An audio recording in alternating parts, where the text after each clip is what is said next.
กองประชุมใหญ่ผู้แทนองค์คณะพรรคแขวงสยามบุรีครั้งที่8ไขขึ้นอย่างเป็นทางการในตอนเช้าวันที่15ตุลาคม2025นี้อยู่หอประชุมใหญ่โรงเรียนการเมืองการปกครองแขวงสยามบุรีโดยภายใต้การเป็นประธานของสหายพงษ์สวรรค์สิทธวงศ์กรรมการศูนย์กลางพรรคเลขาคณะบริหารงานพรรคแขวงเจ้าแขวงสยามบุรีให้เกียรติเข้าร่วมของสหายปริญญาเอกคำพันธ์พรหมทัศน์กรรมการกรมการเมืองศูนย์กลางพรรคเลขาธิการศูนย์กลางพรรคประธานคณะกวดกาศูนย์กลางพรรคประธานองค์การกวดกาแห่งรัฐหัวหน้าองค์การต้านการส่อราษฎร์บังหลวงศูนย์กลาง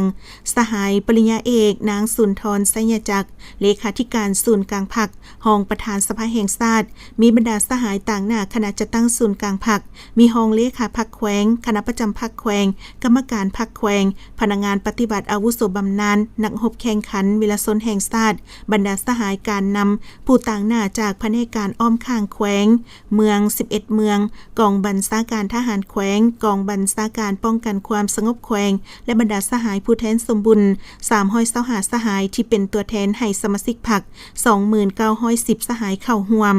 สหายพงษ์สวรรค์สิทธวงศ์ได้กล่าวไขกองประชุมใหญ่ผู้แทนองค์คณะพรรคแขวงสยามบุรีครั้งที่8อย่างเป็นทางการจากนั้นสหายเพ็งนิรันดร์คำพันเพ็งรองเลขาพรรคแขวงประธานสภาประชาชนแขวงได้ผ่านทางบทรายงานการเมืองของคณะบริหารงานพรรคแขวงสยามบุรีสมัยที่7ตลอดระยะ5ปีผ่านมา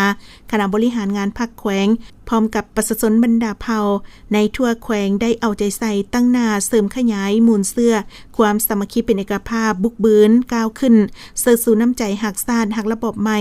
บนจิตใจเอกราชเป็นเจ้าตนเองสร้างความเข้มแข็งด้วยตนเองปฏิบัติแนวทางเปลี่ยนแปลงมาอย่างมีหลักการของพรรคภายใต้การนำพาชี้นำของคณะบริหารงานศูนย์กลางพรรคเห็นให้แขวงสยามบุรีมีเสถียรภาพทางด้านการเมืองอย่างหนักแน่นเศรษฐกิจมีการขยายตัวอย่างต่อเนื่องวัฒนธรรมสังคมได้รับการพัฒนาดีขึ้นฮีตของประเพณีอันดีงามของชาติของเผ่าได้รับการอนุรักษ์รักษาเสริมขยาย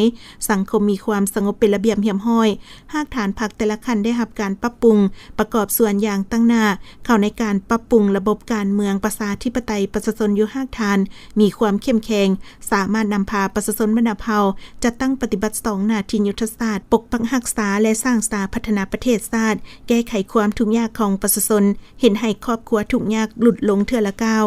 พร้อมนี้คณะพรรคคณะบรรษากำลังป้องกันชาติป้องกันความสงบทุกขั้นได้ปลุกระดมทั่วสังคมเข้าร่วมเวียกงานป้องกันชาติป้องกันความสงบอย่างแข็งแรงเห็นให้ทั่วแขวงมีเสถียรภาพทางด้านการเมืองอย่างหนักแน่นมีความสงบความเป็นระเบียบเรียบร้อยสร้างเงื่อนไขให้แก่การพัฒนาและการดำรงชีวิตของประชาชนกำลังป้องกันชาติป้องกันความสงบแขวงและเมืองได้รับการปรับปรุงทางด้านปริมาณและคุณภาพติดพันกับการหันลงก่อสร้างรากฐานการเมืองสร้างบ้านป้อมมั่นกลุ่มบ้านสู้รบติดเรียนบ้านป้องกันความสงบดีบ้านป้องกันชาติเข้มแข็งครอบครัวป้องกันความสงบดีบ้านปลอดยาเสพติดโรงเรียนปลอดยาเสพติดฝึกแอมหำเฮียนเวียกงานศึกษาป้องกันชาติให้บรรดาโรงเรียนทางภาครัฐและเอกชนคงเขตการพัฒนาเศรษฐกิจสังคมปัจจุบันสามารถรักษาได้สภาพมั่นเทียงเติบโตในระดับ 4.8 ส่วนห้อยต่อปีรวมยอดผลิตภัณฑ์ภายในได้ 24,108 ตึกกีบเฉลี่ยรายรับ 2,500 กว่าดอลลาร์สหรัฐต่อคนต่อปีขบวนการผลิตเป็นสินค้าปลูกฝังเลี้ยงสัตว์ได้รับการส่งเสริมอย่างกว้างขวางและฟดฟื้นถูกต้องตามระเบียบกฎหมายได้ประกาศเมืองพ้นถูก1เมืองบ้านพ้นถูก327บ้านบ้านพัฒนา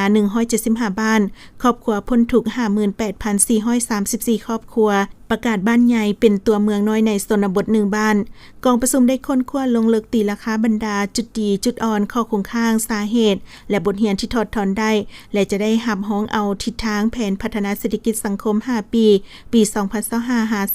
2030พร้อมกันนั้นยังจะได้รับฟังการประกอบคำคิดคำเห็นของบรรดาตัวแทนจากกลุ่มกองอ้อมข้างแขวงและครอบครัวตัวแบบจำนวนหนึ่งตื่มอีกปัญหาสำคัญในกองประชุมครั้งนี้บรรดาผู้แทนกองประชุมจะได้ใช้สิทธิประชาธิปไตยปอนบัตรคัดเลือกเอาคณะบริหารงานพรรคแขวงสุดใหม่เพื่อเป็นผู้นำพาจะตั้งปฏิบัติมติกองประชุมใหญ่ครั้งที่8ขององค์คณะพรรคแขวงให้ได้รับผลสำเร็จพร้อมเดียวกันนี้ยังจะได้ปอนบัตรเลือกเอาผู้แทนไปร่วมกองประชุมใหญ่ครั้งที่12ของพรรคที่จะไขขึ้นในตอนหน้านี้